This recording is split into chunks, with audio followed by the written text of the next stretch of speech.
जब गुरु 12वें भाव में होता है तो ये कई तरह से पैसे या वस्तुओं की हानि का कारण बन सकता है। हानि कभी अपनी लापरवाही से होती है तो कभी दूसरों की गलत हरकतों जैसे धोखा, चोरी, गबन या सामान की चोरी के कारण भी हो सकती है। गुरु यहाँ होने पर जुर्माना, पेनल्टी, कोर्ट का दंड या टैक्स अधिकारियों द्वारा लगाया गया अतिरिक्त ब्याज भी देना पड़ सकता है। बेहद गंभीर मामलों में किसी प्रियजन के अपहरण की स्थिति में फिरौती जैसे खर्च भी दिख सकता है। वैवाहिक मामलों में अलिमनी भरण पोषण देना पड़ सकता है और सिविल या मैट्रिमोनियल केस हारने से भी नुकसान हो सकता है। ये प्रभाव काफी महत्वपूर्ण माना जाता है। छोटी मोटी हानियों में किताबें, नोट्स, जेब से पैसे या सामान चोरी होना, यात्रा में बैग या लगेज चोरी होना शामिल है।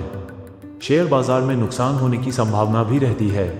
गुरु 12वें भाव में होने पर सोना, चांदी, गहने या घरेलू सामान चोरी, डकैती या साथ ही सहयोगी की गलत हरकतों से भी खो सकते हैं। स्लीपिंग पार्टनर के रूप में निवेश भी दूसरों की वजह से बर्बाद हो सकता है।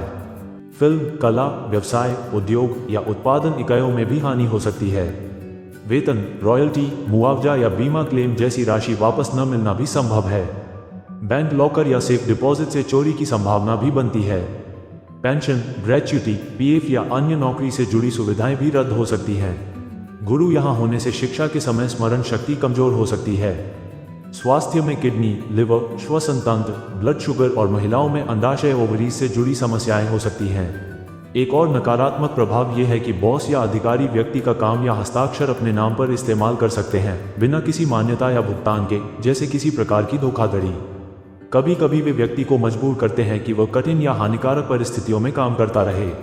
यदि बच्चों की कुंडली भी कमजोर हो तो ये योग उनकी शिक्षा पर भी बुरा प्रभाव डाल सकता है।